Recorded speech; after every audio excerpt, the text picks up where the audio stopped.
Salut les amis, bonjour en ce mardi matin, j'espère que tout le monde va bien. Alors hier je vous ai concocté un dossier sur les plantes qui n'attiraient pas les énergies réellement positives dans la maison, voire même négatives. Et aujourd'hui, eh bien, je vais vous ouvrir un dossier sur les plantes magiques, enfin celles qui attirent les énergies positives. Alors, on va commencer par quoi? On va commencer par le bambou. On va commencer par le bambou qui est la plante porte-bonheur par excellence. En effet, elle est très utilisée en feng shui. Pourquoi? Parce que le bambou va symboliser la prospérité, la chance, et elle va repousser les ondes négatives. Alors le bambou, ça va vous apporter dans une pièce la sérénité, la paix, et de par sa nature intrinsèque, elle nous enseigne comment être souple face à la vie, rester ouvert à l'intérieur tout en gardant un attachement profond à la terre et au moment présent. Elle représente l'élément bois qui influence notre énergie, notre vitalité. Et selon son nombre de tiges, eh bien le bambou, sachez-le, a des propriétés spécifiques que je vais vous dévoiler maintenant. Si vous avez un bambou à 2 tiges, eh bien il va être bon pour l'amour, donc à placer dans votre zone amour. Un bambou à 3 tiges pour le bonheur va vous apporter le bonheur. Un bambou à 5 tiges, la santé. Un bambou à 8 tiges, l'argent, l'abondance, mettez-le dans votre zone richesse. Et enfin, un bambou à 9 tiges, eh bien, excellent pour la chance. Très peu d'entretien pour cette plante, on la place dans une pièce plutôt à faible éclairage et surtout à l'abri du soleil et dans une zone qui va du sud-est à l'est. Ensuite, nous allons parler d'une plante que j'ai déjà évoquée lorsque j'ai ouvert mes dossiers Feng Shui. Il s'agit de la Crassula ovata. Crassula, C-R-A-2-S-U-L-A. Plus loin, ovata, comme ça se prononce, O-V-A-T-A. Eh bien, c'est littéralement la plante de la richesse. Mettez-la donc dans votre zone argent, dans votre zone richesse, parce que on la voit d'ailleurs souvent dans les entrées des restaurants asiatiques. C'est une plante qui est en effet réputée pour attirer l'argent, et pas seulement, parce que elle a également des propriétés dépolluantes. Donc, à défaut de la mettre dans votre zone richesse, vous pouvez également la placer à côté de votre PC, du PC de vos enfants, ou à côté de votre télévision.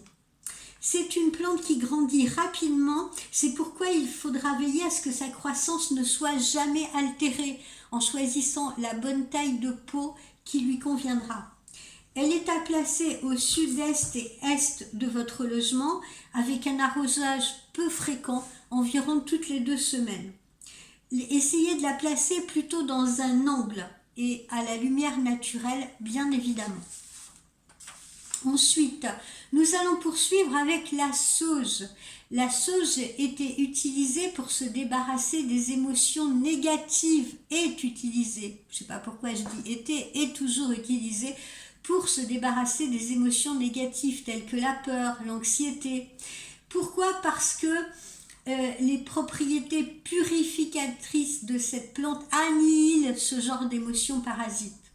Les chamans d'Amérique du Nord brûlent régulièrement la sauge blanche pour dissiper les énergies négatives.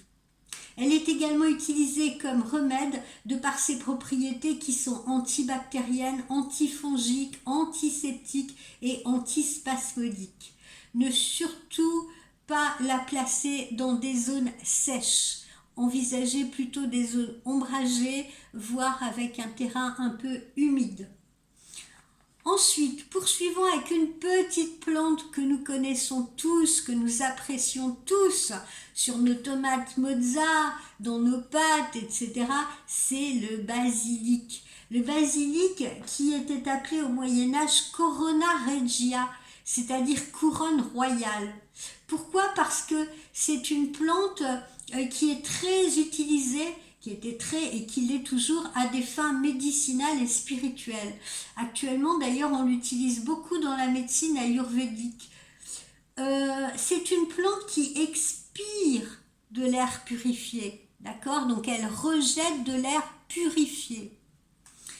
Le simple fait de toucher du basilic purifie un individu aussi bien mentalement que physiquement. Donc n'hésitez pas à caresser vos basilics. Les propriétés du basilic sont curatives, elles sont anti-stress, antibactériennes, anti-inflammatoires. On peut l'utiliser en infusion. Elle va donc purifier l'air, cette plante, elle va purifier l'air ambiant des énergies négatives et elle va surtout attirer les ondes positives.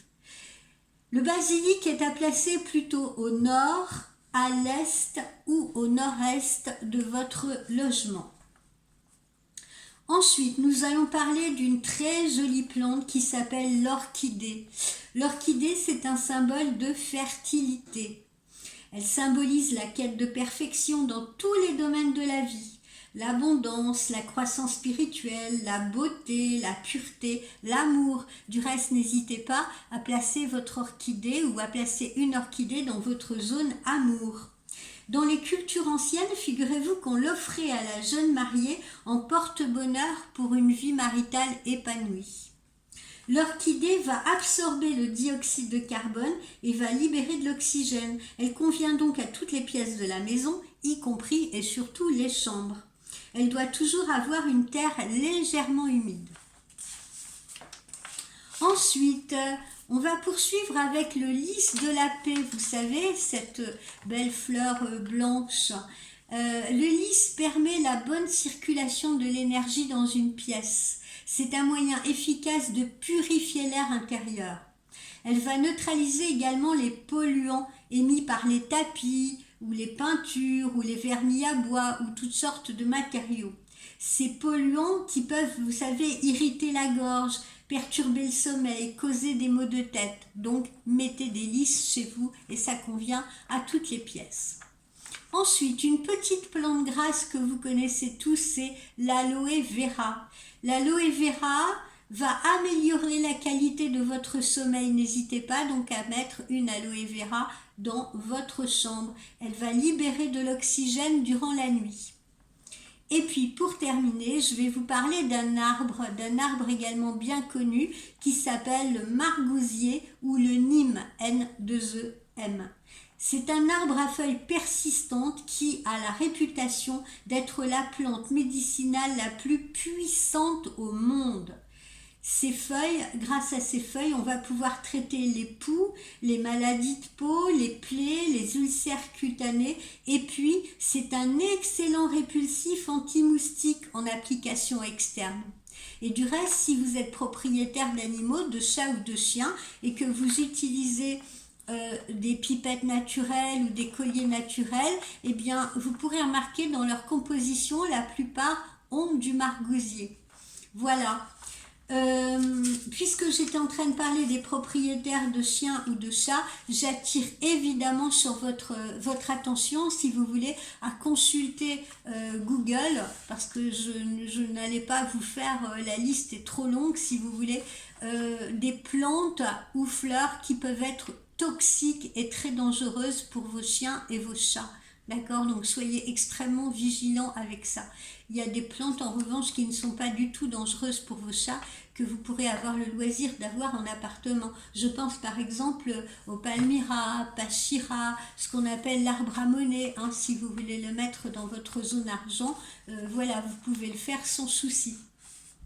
Voilà, donc consultez la liste de ces plantes qui peuvent être positives pour vos animaux ou au contraire très toxiques pour vos animaux. Voilà, j'espère que ce petit dossier vous aura intéressé. Je vous souhaite un excellent mardi. Je vous dis peut-être à bientôt dans nos consultations privées. Sinon, à demain. Bye, passez une belle journée.